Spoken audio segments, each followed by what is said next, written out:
merci d'être venu, franchement.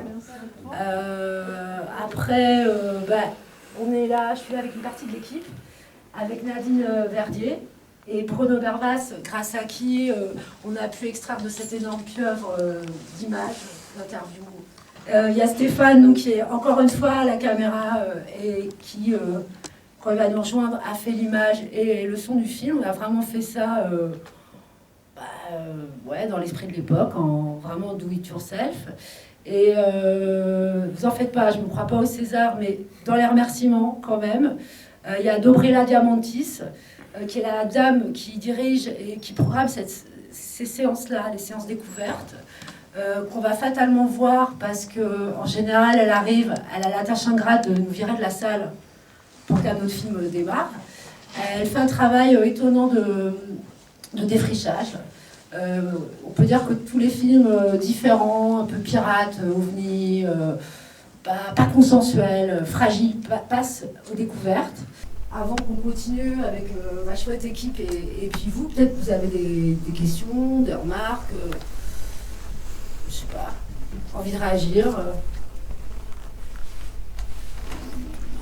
Est-ce que ça existe encore? Est-ce qu'il y a encore un mouvement qui perdure à l'heure actuelle de ce qu'on vient de voir? Écoute, c'est une bonne question. En fait, le 25, dans 9 jours, on fait un débat sur le thème Pirater Paris, point d'interrogation, et il y a le fils d'un copain qui a 25 ans et qui fait partie d'un collectif. Je ne sais même plus le nom du collectif, ils sont très très discrets et ils ont réussi à faire une mini fête sauvage en plein Paris en mai, dans l'ancien garage Mercedes. Et ce qui était génial, c'est que donc ils ont 23-25 ans, ils avaient carrément fermé le sound system.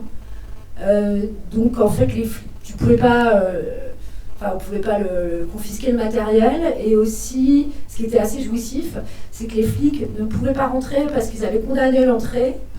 Et on sortait vraiment comme pas de cash avec le tunnel de la Défense. Ils avaient creusé une espèce de souricière et on glissait par une espèce de toboggan. Où en gros, si tu fais plus de 80 kilos, c'est impossible, quoi. Et les flics attendaient dehors. Ils ne pouvaient pas rentrer. Donc il y a eu ça. Je sais pas si tout. Il y a Aladdin. Il y a Aladdin, il y a des choses qui existent encore. Voilà. Le pipi caca, le poney club. Un nouveau truc qui vient de se faire, qui cherche des endroits qui s'appelle Slow is the New Fast.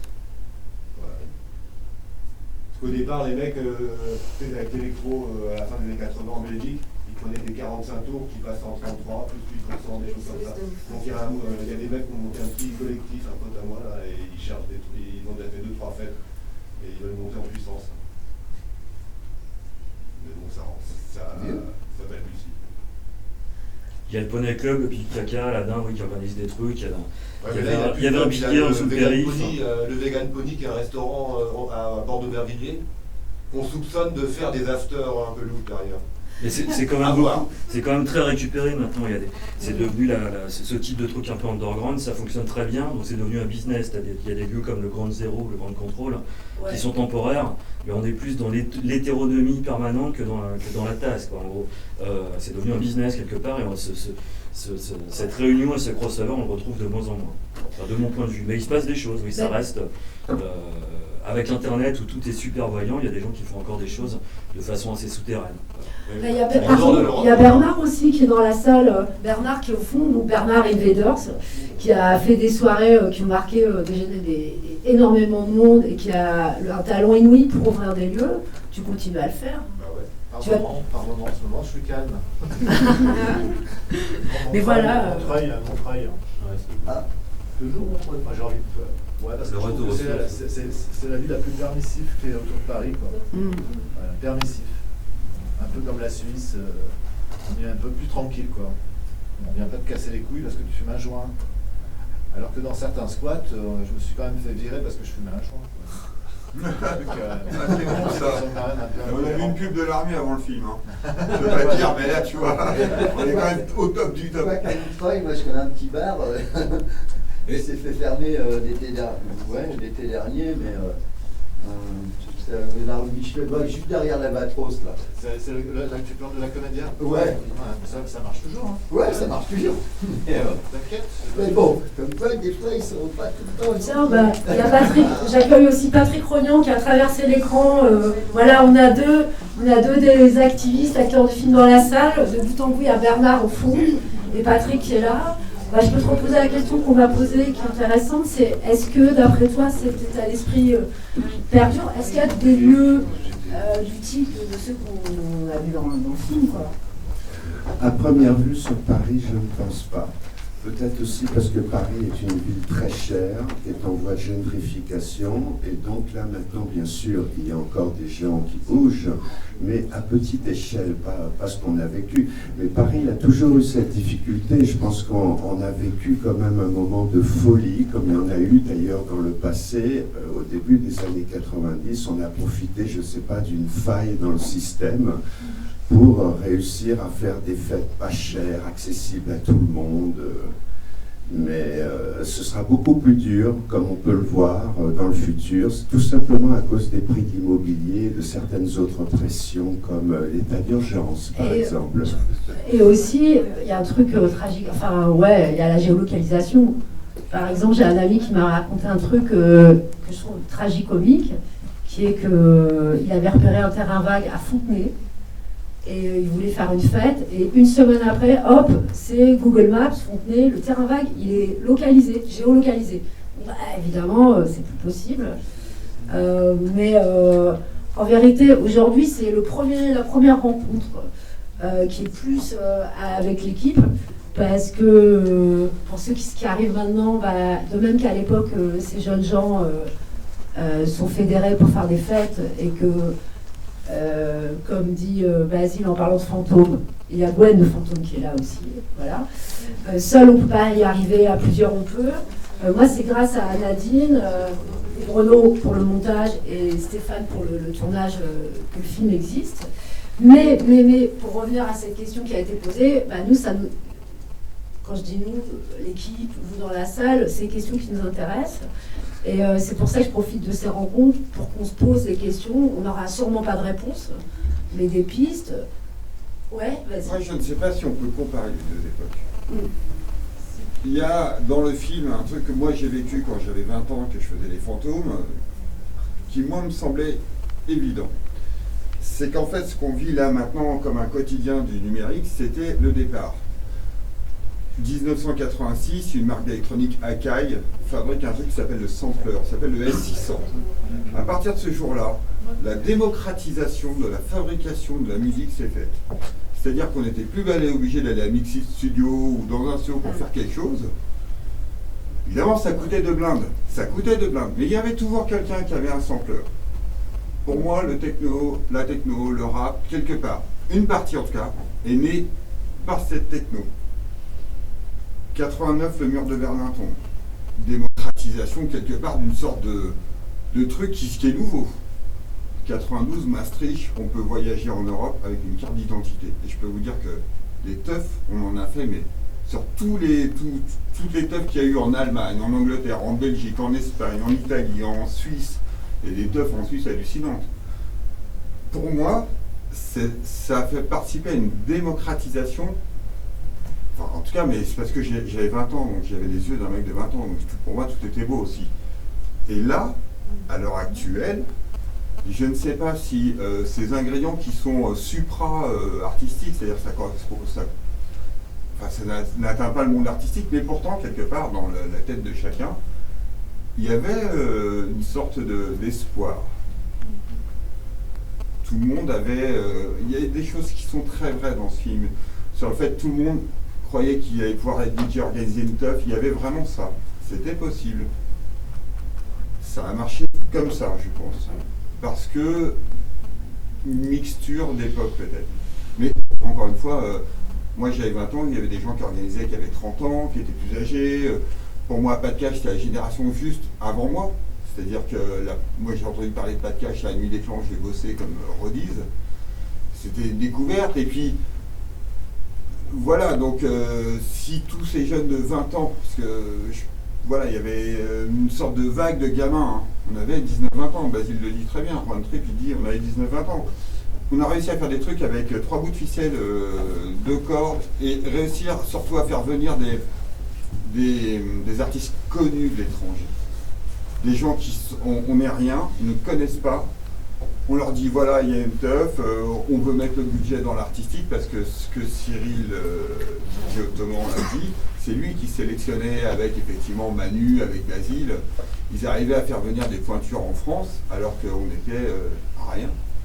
Et ça, pour moi, c'est cette démocratisation. Tout ça, ça tournait. Et je ne sais pas si maintenant, dans la structure qu'est cette société, il y a cet élan. Voilà.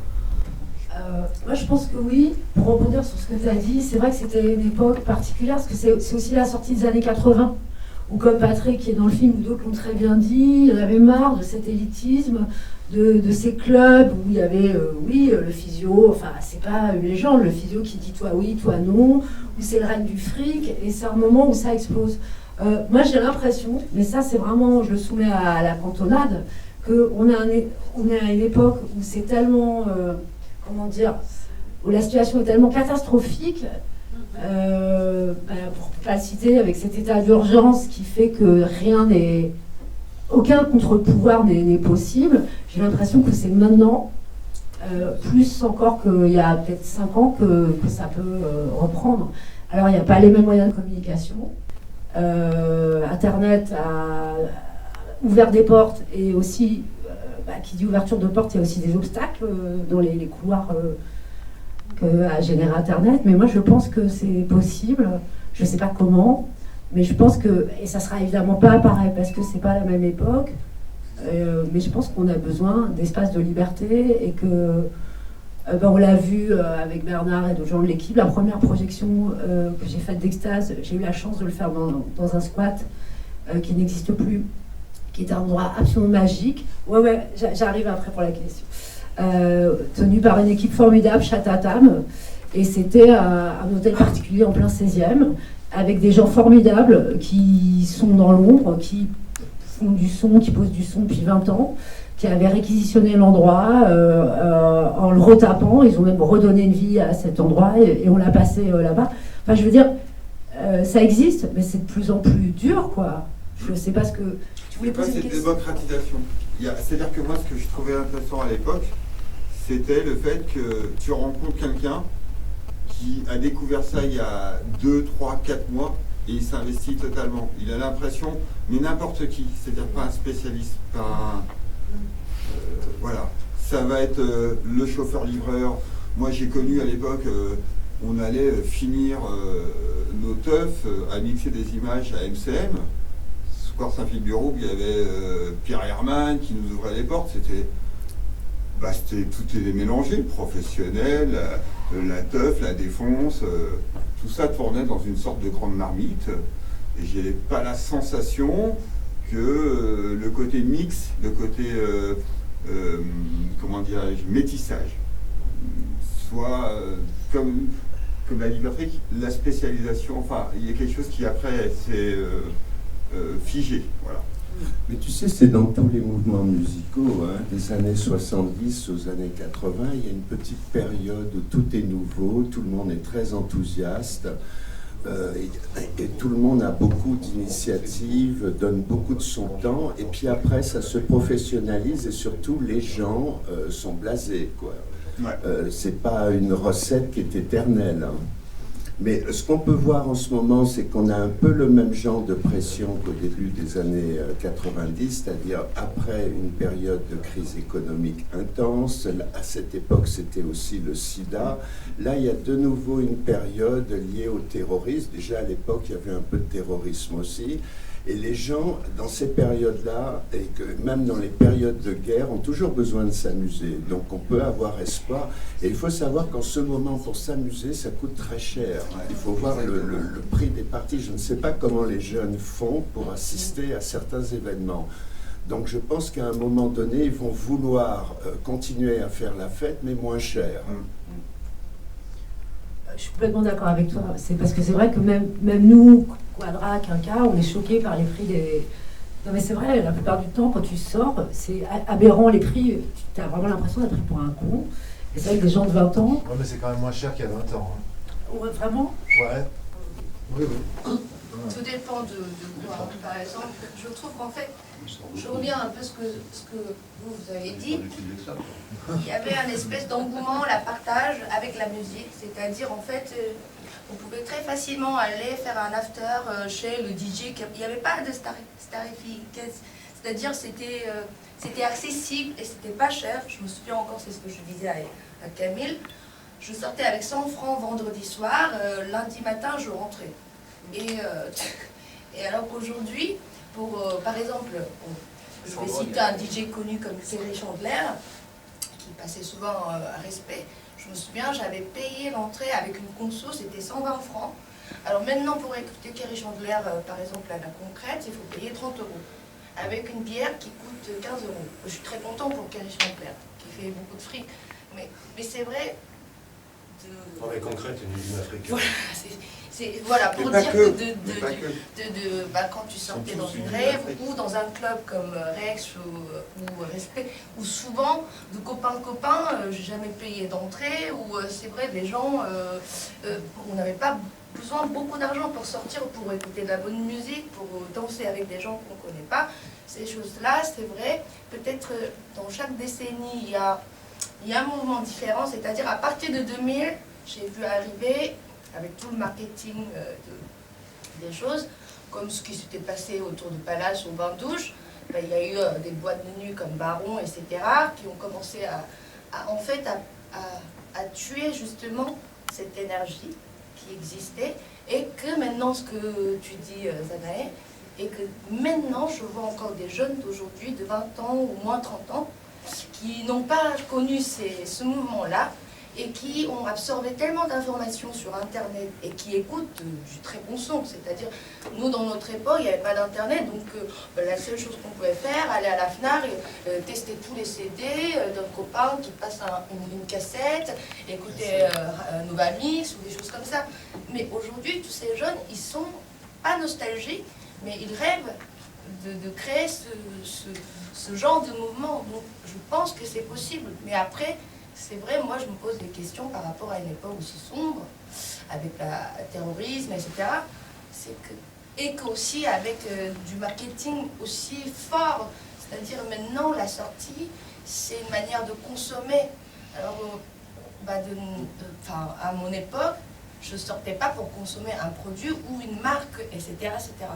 Donc c'est vrai, je me pose des questions à 40 ans aujourd'hui, les jeunes d'aujourd'hui, comment ils envisagent de créer ce type de mouvement avec déjà ce qui est déjà trop bien installé.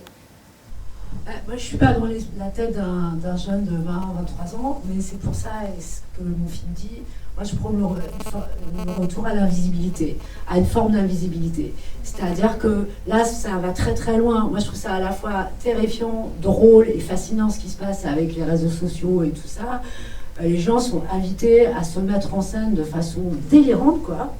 Déjà, je veux dire, c'est parlant, quoi. Une sortie, c'est devenu un événement, quoi. Non, mais un événement. Et les gens se sentent fiers juste de dire qu'ils vont participer à un événement. Bon, après, il y a toutes les photos, la pub qui est faite autour. Donc il y a ça. Il y a le fait que même des gens super intelligents et super évolués et des brouillards, et je parle pas des petits jeunes, hein, des gens de ma génération et tout, on est devenu ultra... Notre passivité a été encouragée jusqu'au dernier... je vois pas comment on pourrait être plus passif. Quand vous êtes invité quelque part, où vous avez le plan, le Google Maps, vous pouvez regarder le truc et voir absolument tout le quartier. Vous pouvez voir si le quartier vous paraît safe ou pas. Est-ce que je vais aller dans ce quartier-là? Alors après, deuxième risque, s'emmerder. Vous pouvez écouter toute la musique du mec. Pas de chance, si vous tombez sur un morceau qui ne vous plaît pas, vous n'y allez pas. Vous pouvez voir qui y va. Non mais c'est vrai que... Moi, je trouve ça dingue, mais nous, on a connu autre chose. On a connu la spontanéité. Voilà. Du coup, et le mystère. Et le mystère. On ne savait pas tout à fait ce qu'on allait trouver. Même au niveau musique. Mais ouais, je veux dire, c'est en se perdant qu'on trouve, enfin je veux dire, c'est intéressant de s'égarer, quoi, pas d'aller clé en main un truc. Et du coup, c'est une question que je me pose, alors c'est con, on est une assemblée très sympathique, mais je vois pas de vingtenaires dans la salle, mais ils vont venir. Est-ce qu'ils n'ont pas justement de même que nous, t'as 20 ans 21 21 bravo.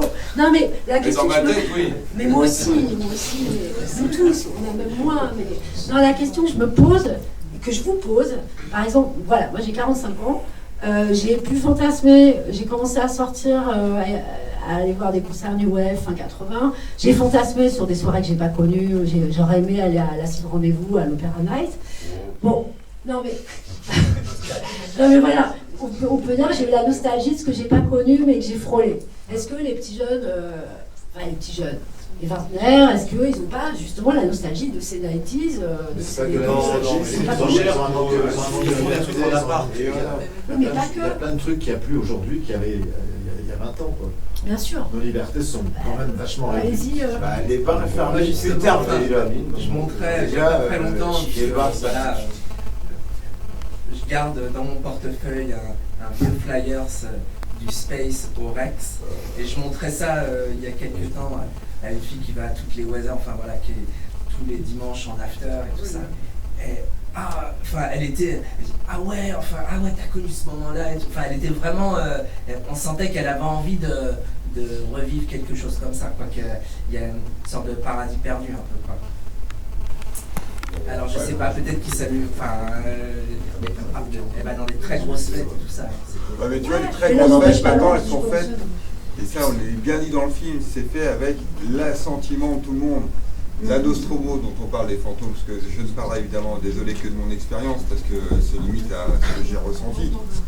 Mais on l'a loué à Pasqua, le lieu, on lui a mis comme ça. Je disais, on lui a loué, en fait...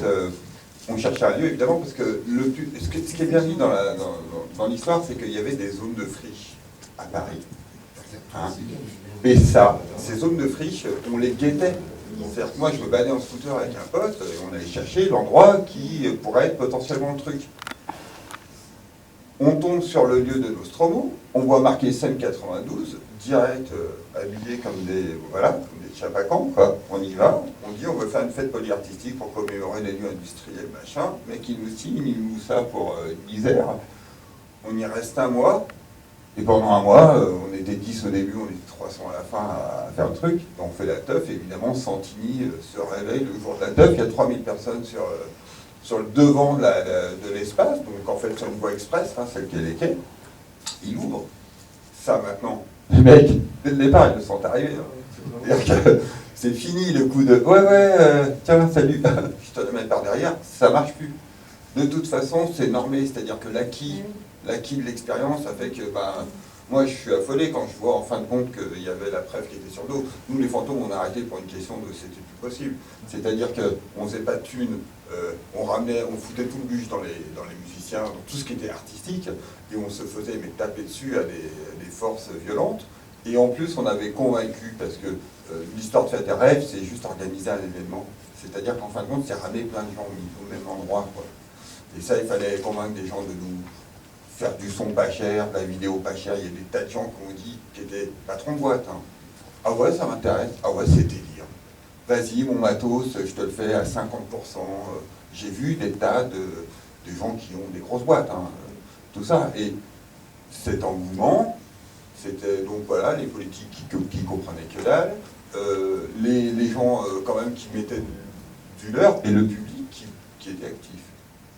Ça, c'est su, et je ne sais pas, j'ai l'impression que tout est... D'abord, toutes les marques se sont emparées du jus, hein, pour essayer de faire de l'événementiel autour de leur marque. Enfin, c'est hallucinant, maintenant, il n'y a pas une seule marque institutionnelle qui n'a pas le truc qui va bien. Voilà, je ne sais pas si le retour en arrière est possible. Enfin, c'est comme quand on a connu le téléphone portable. Après, on ne sait plus s'en servir. Le problème, c'est que l'État policier était débordé aussi. Quand il y avait des événements, ils ne savaient pas du tout comment faire pour arrêter, alors que de nos jours, maintenant ils ont l'expérience, ils savent comment bloquer un son, comment sur Internet. Oui, ils ont créé une brigade anti-rêve. Ouais, c'est une aussi, ils ont une expérience. Juste, excusez-moi, de notre côté, de leur côté. je vois notre bienfaitrice Dobrella, donc qui a le rôle de passer ces films rares. Venez 2 secondes et de nous chasser de la salle. Parce que c'est une salle de cinéma avec des films qui se succèdent. Je voulais juste que vous veniez saluer mes amis, les spectateurs qui sont par définition des amis. C'est grâce à Dobrella qu'on